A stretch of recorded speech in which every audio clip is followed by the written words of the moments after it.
Welcome to Watch Symposium. I'm Austin. All right, so it's about 1:21 on a Sunday night. Wristwatch check. I'm wearing the Explorer 2, and I was doing a little bit of watch shopping. And recently, I've been thinking about expanding a bit and going outside of Rolex and trying some other brands. And I really like some of the Omega models, I should say, particularly the Seamasters. And so today I thought, I'll check out the Omega website, see what they have, educate myself a little bit. And I did that. And in the course of 1 hour, I realized that Omega kind of makes me sick. All right. And why is that? Well, in a nutshell, it's an immature, childish brand. And we're going to take a look at their website.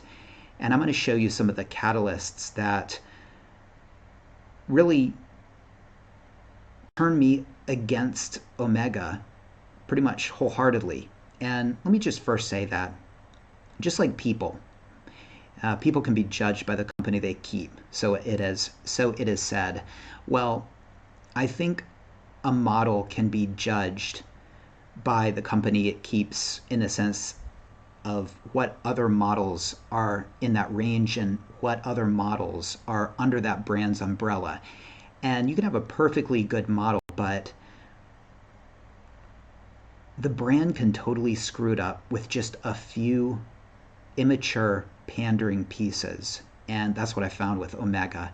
And really the polar opposite is Rolex. The website is tasteful, it's very adult, and I would say out of all the pieces in the Rolex line, the only really playful thing is probably the second hand on a milk house, and it works. Everything else is just tasteful and conservative and very adult and very classy. All right, so let's jump over to the Omega website, and I'm going to walk you through some of the things that just turned my stomach, really, and made me realize that I want to avoid this brand. And I think it's a very kind of classless brand, to be honest. All right, so, well, I went to the website, and this is the first model I saw. I didn't even make it to the Seamasters. I got stuck on these Speedmasters, and particularly this Anniversary Speedmaster. And let's take a look at it. In fact, I think I have it right here. Well, okay, you can see it's over 10,000 USD. It's kind of expensive. All right, it's an anniversary model, so it is celebrating 50 years since 1969. So how many pieces are they making? How many pieces are they making? Well, they're making, as you can see, 6,969. That doesn't make any sense. Okay, it should be 1,969 because that was the year it started. But they want to sell more pieces, so they just up that by what, 5,000. Okay, and do you see how awkward that is? Out of the 4 digits, they got 3 correct and 1 is wrong.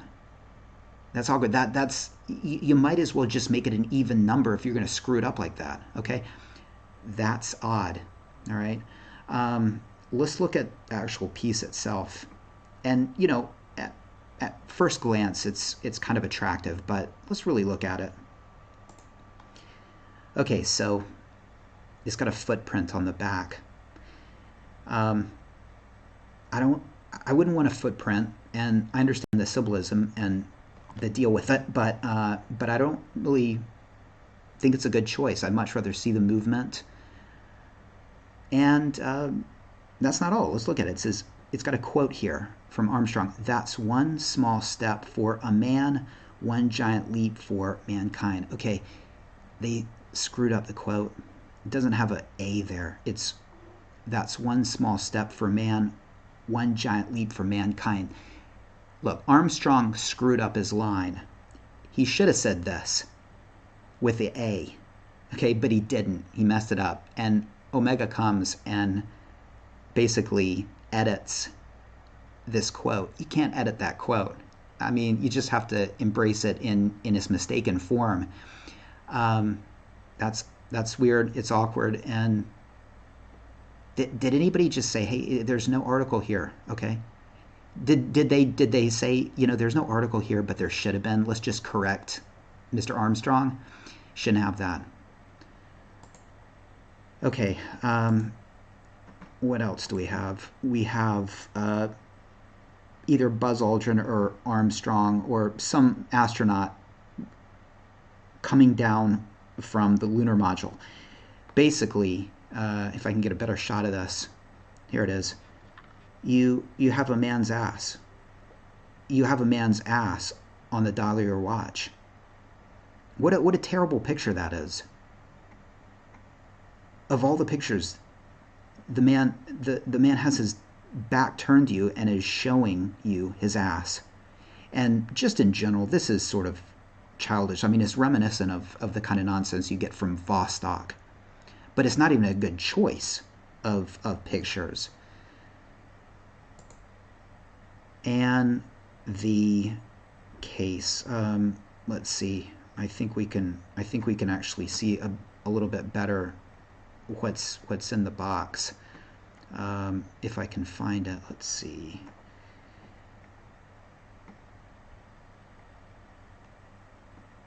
Bear with me, guys. Bear with me. Here, let's just cycle through. Okay, well, there we go. We get a few. I'm assuming these are patches. I mean, would somebody sew these on like a jacket? I mean, that's just awkward. Some people would. Ah, there you go. Yeah, that's what I wanted to show you right there. It is childishly shaped like the lunar module. Now, some of you guys might think it's clever. Others might think it's gimmicky. I think it's gimmicky. I think it's childish. I don't think it's mature. And you would never see Rolex doing something this inane. Okay. Let's continue. Let's look at some other variations. Well, see, here's the thing. You have so many variations, and it's like each one is aimed at a certain target market. Like you've got this watch here, which probably would be 30s. You've got this watch here. Let's check this out. This is a $40,000 watch, and I must say it is classy, but this is for the old moneyed man. All right, and I really have nothing bad to say about this watch. Okay, this is a pretty good looking watch, but you can see what they do is they have for the old moneyed man here for whoops let's do this one here for the 30s, man in his 30s, early 40s, kind of mature, doesn't have the money for this, but likes it. It's got a little bit of gold accents, you're not quite there, but you're getting there. And then you've got the model right here, the Ultraman for the child at heart, I guess. Let's take a look at this. This is pretty ridiculous as well. So it was used in a TV show, Ultraman TV show in 1971. Now, what would happen if this was Rolex? Well, Rolex wouldn't do a damn thing about it, okay? It would be a bit of trivia, like Bond wearing his sub with his tuxedo. But Rolex would never, pander and make a model out of it. And Rolex is above that. Omega is not. And so what do we have? We have the Omega Ultraman moonwatch, and you can see that these little minutes here, the first 3 are orange, and that's because Ultraman's power only lasts for 3 minutes. I mean, how childish is that?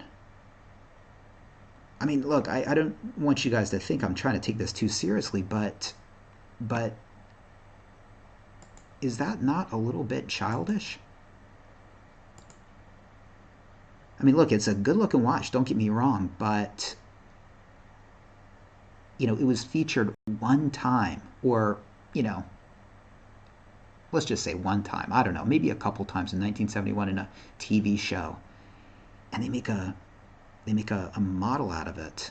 Um, yeah, it's a bit awkward. Okay, uh, let's see some of the other models they have. Now, this is kind of tasteful right here, but again, it's right next to this ridiculous Ultraman model, and so would I consider getting this? No, it's poisoned by the one right next to it.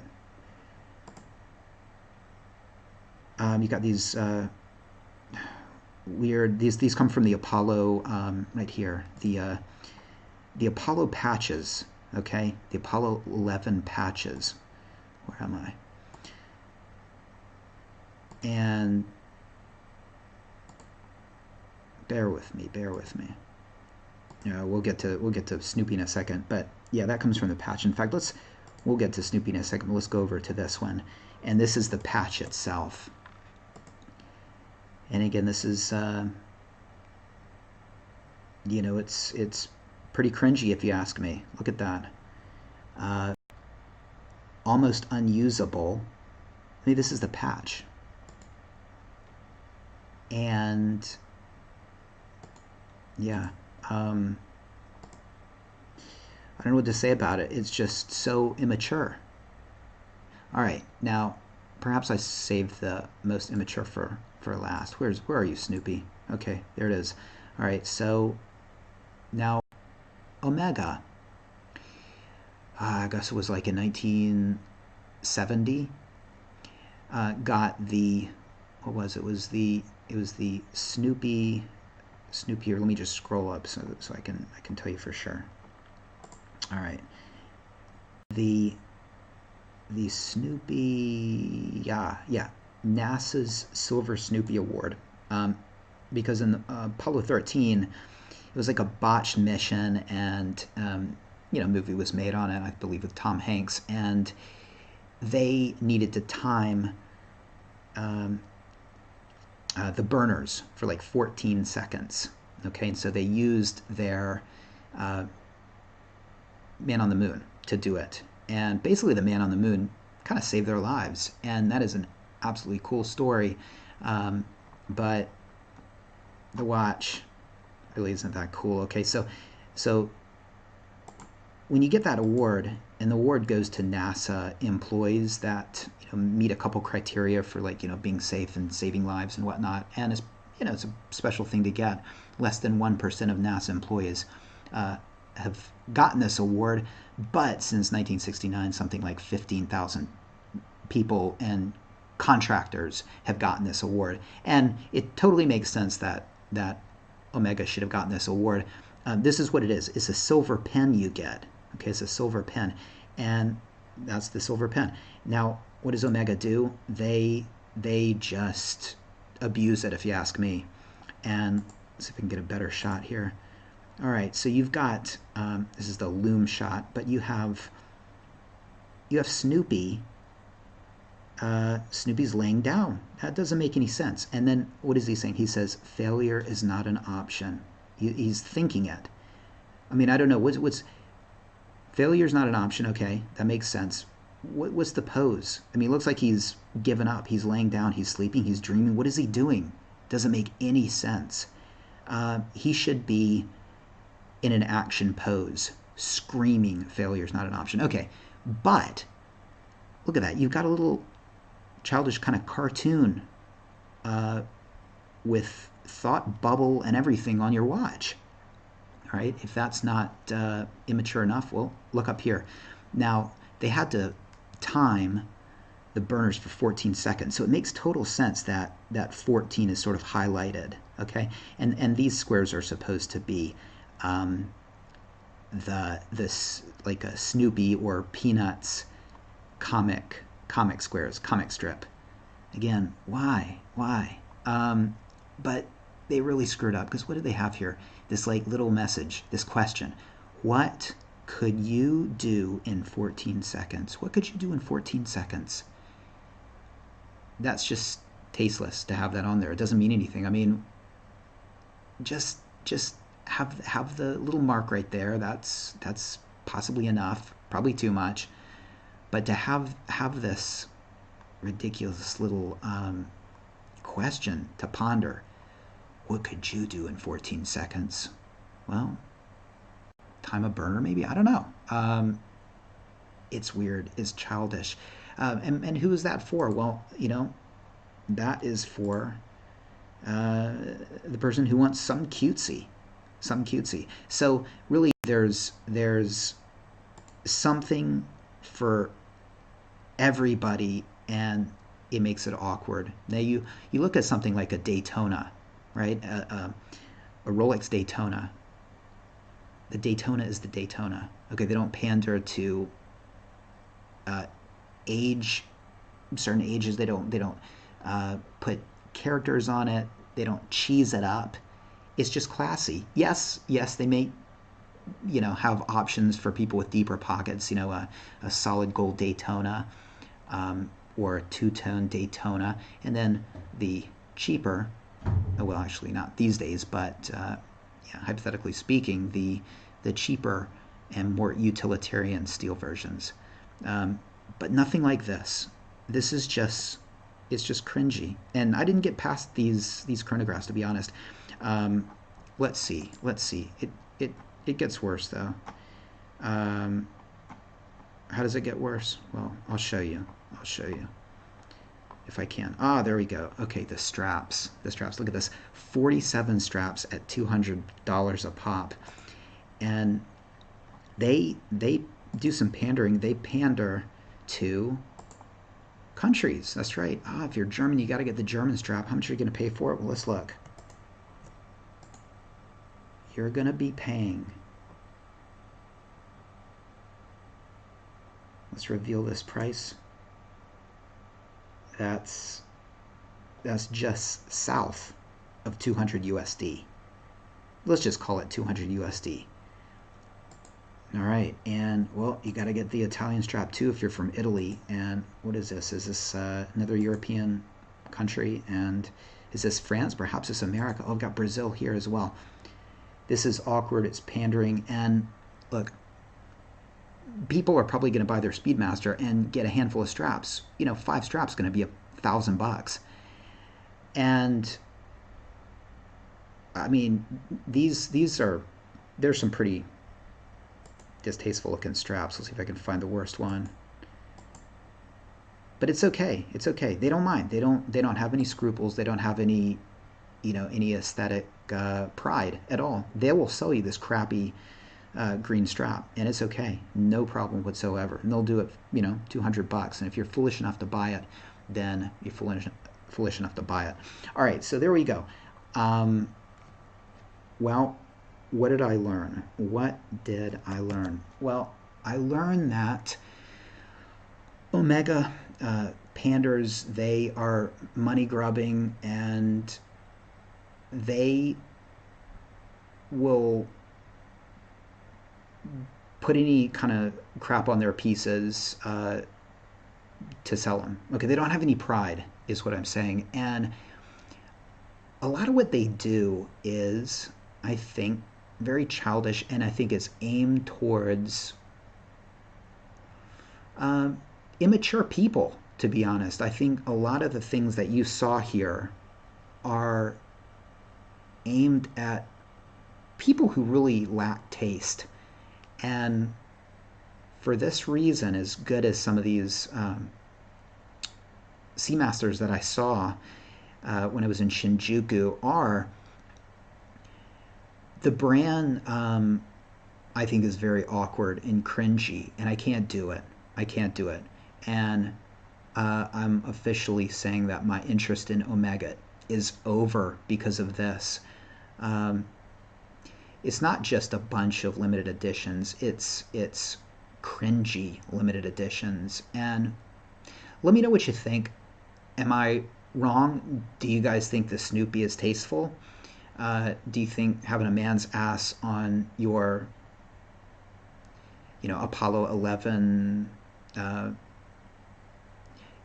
edition of first or second or third or whatever 500th of 6,969 pieces appeal to you?